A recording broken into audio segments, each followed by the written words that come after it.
cette semaine, on m'annonce que cette dame est malheureusement décédée parce que ce monsieur passait son temps à la battre. Ce monsieur passait son temps à la tromper. Ce monsieur passait son temps à la mépriser, à lui donner des paroles dévalorisantes.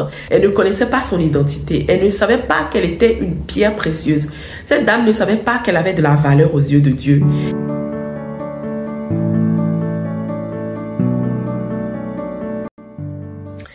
Coucou les amis, j'espère que vous allez bien. Je vous souhaite la bienvenue sur ma chaîne Femme Bâtisseur de Destinée. Pour celles qui ne me connaissent pas, je suis Eugénie, celle qui est en train de bâtir une génération de femmes puissantes, une génération de femmes conquérantes, une génération de femmes qui connaissent leur identité, qui ne se laissent pas manipuler ni mépriser, des femmes qui vont coloniser le monde de demain. Ben, si ce sujet-là t'intéresse, tu sais ce que tu dois faire, tu t'abonnes, tu likes la vidéo, tu la partages aux sisters qui sont autour de toi.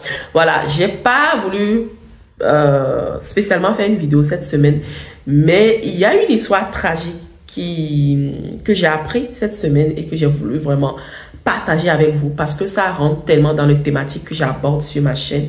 La valeur de la femme, l'importance, mon ami, de connaître ton identité, de savoir qui tu es, ma chère reine. Dans mon quartier, là où j'ai grandi, il y avait une très belle dame que j'appréciais beaucoup lorsque j'étais encore une petite fille au pays. C'était une dame tellement jolie, tellement belle, tellement ravissante, tellement gentille, qui s'est mariée très tôt à un monsieur du quartier. Ce monsieur-là, malheureusement, ne connaissait pas du tout la valeur de la femme qu'il a épousée. Il ne savait pas qu'il avait épousé une femme au cœur d'or, une femme précieuse, une femme qui avait vraiment de la valeur. Et depuis mon enfance, je voyais les choses ainsi, mais bon, avec des regards d'une petite fille, je ne comprenais pas trop. Et cette semaine, on m'annonce que cette dame est malheureusement décédée parce que ce monsieur passait son temps à la battre. Ce monsieur passait son temps à la tromper. Ce monsieur passait son temps à la mépriser, à lui donner des paroles dévalorisantes, des paroles méprisantes. Et ça fait que d'année en année, elle a complètement fané.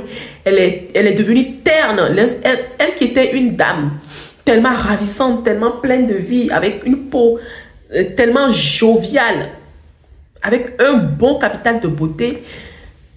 Si vous voyez cette dame vers la fin de sa vie, elle est devenue complètement terne, elle est devenue sombre, elle n'avait plus de joie de vivre, elle n'avait plus d'espoir en fait. Et moi, la question que je me suis toujours posée, pourquoi cette dame-là n'a pas voulu quitter ce monsieur? Pourquoi accepter de souffrir tout ce martyr-là pour un homme qui ne te valorise pas, pour un homme qui ne te valorise pas du tout? Je me suis toujours posé la question. J'ai toujours posé la même question à mes frères et à mes soeurs quand on voyait cette dame-là dans notre enfance et même en grandissant lorsque je suis venue en Europe. Et lorsque j'ai appris son décès cette semaine dernière, je me suis posé et j'ai posé beaucoup de questions à Dieu. J'ai demandé à Dieu, mais pourquoi finir? Pourquoi accepter de souffrir le martyr pour un homme qui ne te reconnaît pas, qui ne te valorise pas? Est-ce que c'est biblique? Et la seule réponse que le Saint-Esprit m'a donnée, c'est qu'elle ne connaissait pas malheureusement sa valeur en fait. Elle ne connaissait pas son identité. Elle ne savait pas qu'elle était une pierre précieuse. Cette dame ne savait pas qu'elle avait de la valeur aux yeux de Dieu.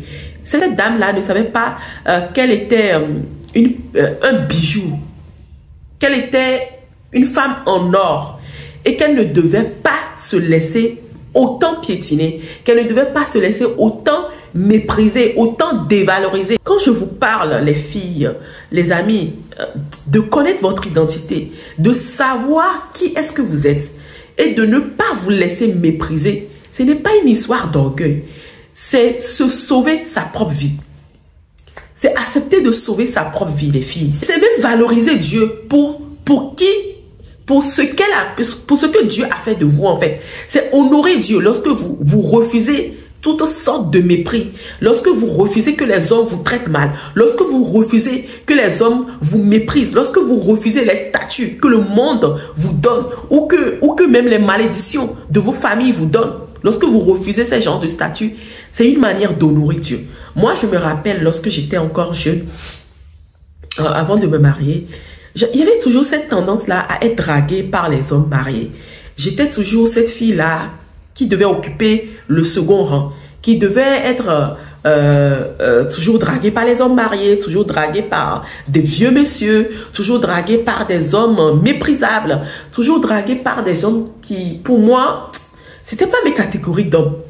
Et chaque fois, je me posais la question, je me dis, mais moi, est-ce que moi, je suis appelée à être deuxième femme, à être Chisa, à être deuxième bureau? Est-ce que ça vaut la peine avec mon capital beauté? Parce que moi, je me valorise. Je sais que Dieu m'a fait le don d'avoir une beauté, d'être une femme rayonnante et ravissante. Et je m'aime. Mais je me suis toujours dit, est-ce que c'est le karma? Est-ce que c'est ma destinée? Est-ce que c'est une malédiction? Pourquoi je suis toujours draguée par des hommes qui sont déjà mariés? Je me posais la question là, mais bon, je n'allais pas plus loin. Je ne poussais pas en fait ma réflexion. Jusqu'au jour où je reçois Jésus et que j'apprends que ces genres d'histoires aussi peuvent découler des malédictions familiales. Tu as certaines étiquettes qui te sont vraiment étiquetées dans le monde spirituel, qui fait que toi, tu ne peux pas dépasser certains niveaux de vie, certaines qualités de vie. Tu ne peux pas avoir accès à certaines grâces. Et à force de prier, de renverser vraiment, de délier par le sang de Jésus et d'accepter que Jésus, en acceptant Jésus, Jésus m'a libéré, Jésus m'a affranchi. Je ne suis plus condamné, parce que la Bible nous dit dans Romains 1 qu'il n'y a plus de, dans Romains 8, pardon, verset 1, qu'il n'y a plus de condamnation pour ceux qui sont en Jésus. Donc, lorsque je proclamais cette parole sur moi-même et je disais qu'il n'y a plus de condamnation pour moi, parce que je suis devenu un enfant de Dieu. Je suis arrivé en Jésus. Donc, cette condamnation ne peut plus me frapper. Lorsque je commençais à déclarer cette parole sur moi, figurez-vous que j'étais allé à une conférence un jour et je rencontre un pasteur qui a prophétisé sur moi pour me dire que voilà, Eugénie, Dieu a entendu tes prières et il va t'envoyer un homme qui va te valoriser, qui va t'aimer, qui va vraiment te prendre pour la femme de valeur que tu es, qui va essuyer tes larmes, qui va te faire oublier toutes tes blessures, toutes tes souffrances et toutes tes douleurs du passé. Et je rends grâce à Dieu parce que c'est ce qui m'est arrivé finalement. La parole de Dieu s'est accomplie dans ma vie. Aujourd'hui, j'ai pu me marier.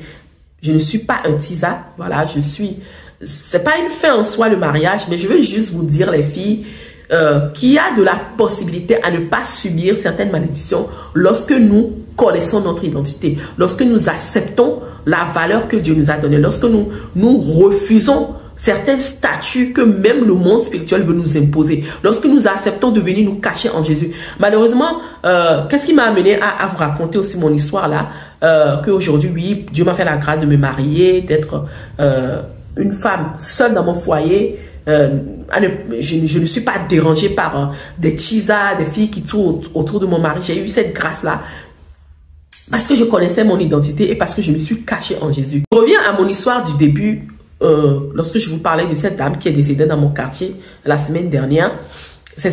Malheureusement, c'est une dame aussi qui n'a pas eu Jésus. Toute sa famille n'ont pas reçu Jésus. Ils n'ont pas eu la grâce de rencontrer Jésus. C'est pas une dame chrétienne. Donc, tant que tu vas demeurer dans le mensonge, tu vas subir certaines choses.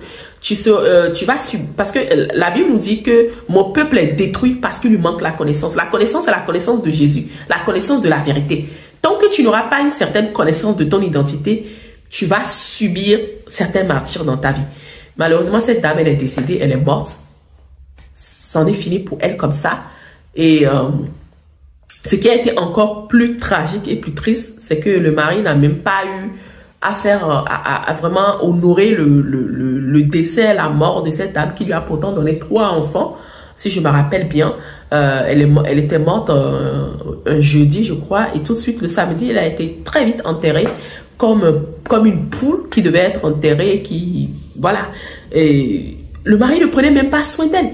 Le mari roulait dans des voitures avec beaucoup de tises, avec beaucoup de filles, mais elle était toujours là en train de traîner avec de marcher à pied. Pourtant, gloire à Dieu de ce que ces enfants ont grandi. Ils ont quitté la maison. Ils sont à l'étranger maintenant et qui lui apportent, et qui, ces enfants-là, ce sont ces enfants-là qui apportent un peu d'aide à la dame jusqu'à ce qu'elle ne décède malheureusement la semaine dernière. Donc moi, les filles, j'aimerais juste vous dire, je le répète encore, ne laissez personne vous mépriser parce que il en dépend de votre vie. Lorsque vous rencontrez un homme, tout de suite vous voyez que cet homme-là ne vous valorise pas. Tout de suite vous voyez que cet homme-là ne vous considère pas. Tout de suite vous voyez que cet homme-là ne vous méprise et vous trompe même avant de vous marier. Et quittez là-bas. Quittez là-bas. Écris en commentaire avec moi, je me déplace. Tant qu'on ne connaît pas ma valeur, je me déplace. Je vais vous raconter aussi très brièvement une histoire biblique comme ça. L'histoire de Jacob. Jacob qui a marié deux sœurs d'un même père, Léa et Rachel. Léa était une femme qui n'était pas trop belle, qui avait peut-être, bon, selon les récits bibliques, elle avait des malformations au niveau de ses yeux. Bon, en tout cas, physiquement, c'était pas une jeune femme belle. Mais lorsque son père devait lui donner en mariage, devait la donner en mariage à son mari Jacob, qui était son cousin, la Bible dit que Jacob a eu à travailler durant 7 années pour pouvoir acquérir une seule femme. Et ben, comme c'était une histoire de tromperie, son papa l'a trompé, voilà. C'est une histoire longue dans la Bible. Alors que Jacob voulait la petite sœur de Léa qui était Rachel, Jacob a eu à travailler encore 7 années, 7 autres années. Donc, il a fallu 14 ans de travail d'esclave pour Jacob, pour pouvoir avoir 2 femmes seulement. Est-ce que vous comprenez l'importance de la femme, les amis, les ladies? Est-ce que vous comprenez, mes reines, que vous avez de la valeur? Que tu sois belle ou que tu ne sois pas, que Dieu ne t'a pas, que tu te trouves, parce que moi je trouve que toutes les femmes sont belles à leur manière, que tu ne te trouves pas hyper belle, comme celles qui ont une peau claire, comme celles qui ont ça, qui ont tel capital de beauté.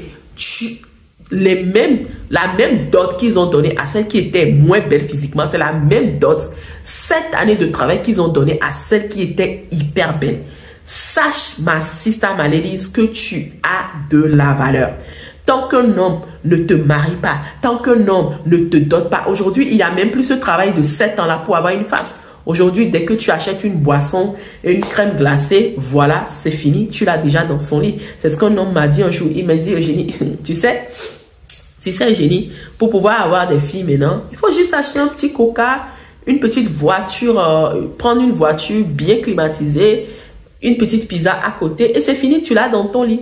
Aujourd'hui, les femmes, pourquoi malheureusement ça se passe comme ça? Parce que beaucoup de femmes ne connaissent pas leur valeur. Elles se laissent aller, elles se bradent tout de suite dès qu'il y a un petit trompeur là qui vient vous séduire. Vous avez de la valeur, mes sœurs. Il faut 7 années pour marier une seule femme au temps biblique.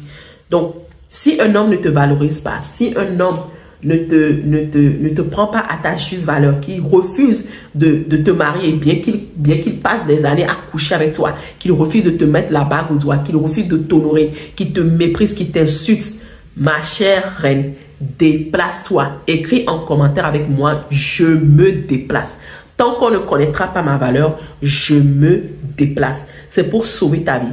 Je ne veux pas que l'histoire de cette dame-là qui est décédée dans mon quartier soit la fin aussi de ton histoire. Voilà, tu as droit à une vie de gloire. Tu as droit à une vie où on te valorise. Tu as droit à une vie, à la vie que Dieu a réservée pour toi. Ce n'est pas une fin tragique et être enterré comme une poule mouillée, non. Mais c'est de finir dans la gloire, c'est de finir honorée. Parce que la femme sage, elle est honorée, elle est célébrée par son mari, elle est célébrée par ses enfants. Voilà, moi je veux que ton histoire se termine comme ça.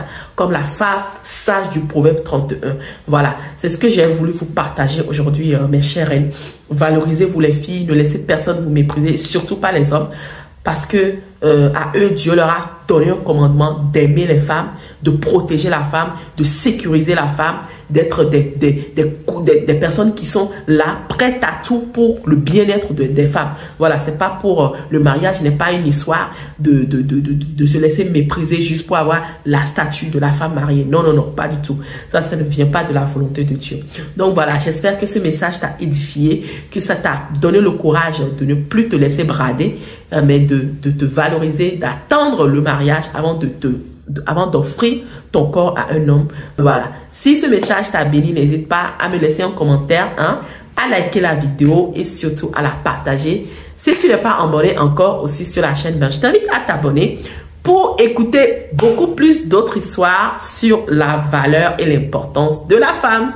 Voilà, je vous dis à très bientôt dans notre prochaine vidéo. Bye bye.